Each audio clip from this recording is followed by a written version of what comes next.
Chers frères, bonjour, chères sœurs, chers internautes, bonjour. Nous voici une fois réunis pour parler de notre numéro sur votre randonnée informative sur le phare. Cette fois-ci, nous allons parler de Bédi. Bédi qui dit à c'est-à-dire que celui qui est friand d'alcool mourra d'alcool, celui qui est friand du vin de palme mourra du vin de palme. Le phare dit chacun mourra pour ses fautes.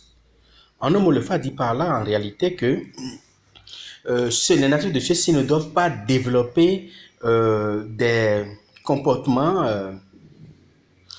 qui, en quelque sorte, vont devenir des habitudes. Sinon, surtout quand il s'agit de vices, sinon, ils risquent d'en payer le prix fort, au fait.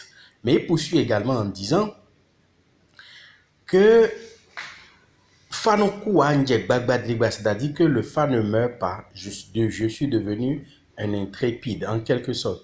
Ces gens, en principe, s'ils respectent très bien les principes de leur signe du fa, ils vont vivre longtemps.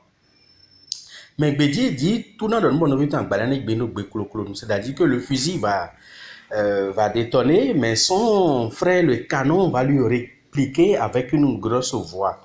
C'est des gens, dans n'importe quel environnement où ils se trouvent, ceux qui n'ont pas les mêmes potentialités, ceux qui leur sont inférieurs, tant sur le plan compétence, tant sur le plan intellectuel, tant sur le plan économique, tant sur le plan professionnel, tant sur le plan social, vont chercher à, en quelque sorte, rivaliser avec eux. Ils vivent tout le temps dans des rivalités, dans des compétitions, également dans des affrontements à tout moment. Ils doivent s'y préparer davantage, les natifs de Bédi.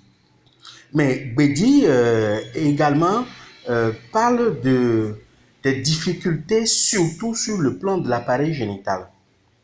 Celui qui a su ce signe-là doit prendre ça vraiment au sérieux pour ne pas subir les revers, surtout liés à la stérilité primaire.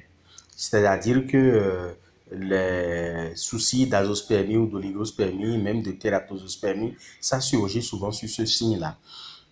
Il faut prendre les dispositions également dans ce sens pour corriger ça. Bédi aussi présage du fait que l'individu, en quelque sorte, peut avoir des soucis d'hernie. Et là également, il faudrait prendre les dispositions sacrificielles pour pouvoir corriger ça. Mais il constitue des gens qui sont dans le milieu, que ce soit familial, paternel ou maternel, constituent des gens vers qui tout le monde afflue. Tout le monde veut forcément aller les voir, leur poser leurs soucis. Donc, ils doivent travailler davantage pour répondre à ces sollicitations au niveau de la famille sur Bédi. Mais ils doivent faire très attention également pour ne pas avoir à côté, pour ne pas héberger, pour ne pas avoir dans leur propre maison leur propre frère. Parce que c'est nuisible sur Bédi. Bédi qui a son frère à côté de lui ou sa soeur à côté de lui aura beaucoup de soucis à se faire tant sur son équilibre et sur l'harmonie conjugale, mais également sur sa vie de façon générale. Et il est également exposé à la grande famille qui risque même de le persécuter par l'entremise de celui-là qui est à côté. Donc, s'il doit aider ses frères, s'il doit aider ses sœurs, qu'il reste à l'écart et que lui-même reste à l'écart. Ça, c'est sur Bédi. Bédi, nous avons un certain nombre de divinités là-dessus. La divinité principale qu'il y a là-dessus, c'est d'abord Dan, Aido Wedo. Puis, il y a également la présence de Tohosu. Évidemment, celui qui a Bédi, homme comme femme, doit pouvoir rapidement faire son lèvre. Le lèvre ne devrait pas traîner également. En dehors de ça, il faudrait que celui-là puisse éviter la consommation du canard, par exemple, des amphibiens, donc des grenouilles. Il faudrait également qu'il évite la consommation aussi du mil, du sorgho, du crabe rouge. Également qu'il évite la consommation du gombo, de la viande du porc également, et aussi qu'il, s'il peut vraiment sortir de son alimentation l'alcool, y compris le vin, ça va être très bien. L'alcool fort et le vin, que ce soit vin de palme ou vin de raisin et tout ça, en un mot, il doit éviter de s'enivrer.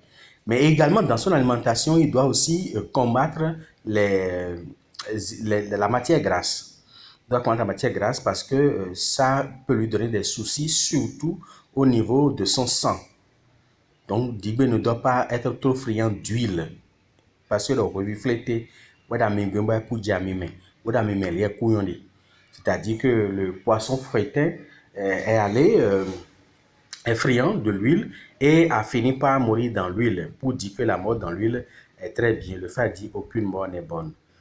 Donc, il faudra éviter la consommation de la matière grasse. Il faudra que son alimentation qui réduit la consommation d'huile et puis les beurres également, qu'il en réduise. Tout aliment qui contient de matière grasse, Bédi doit pouvoir se mettre à l'écart de ça. Et là, il pourra vivre longtemps et très longtemps. Voilà les grandes lignes que nous pouvons dire sur Bédi en résumé. C'était votre serviteur Datenje, professeur David Kofiaza. À très bientôt pour un autre numéro sur un autre signe. Soyez bénis. Que la paix du Fa soit sur vous. À bientôt.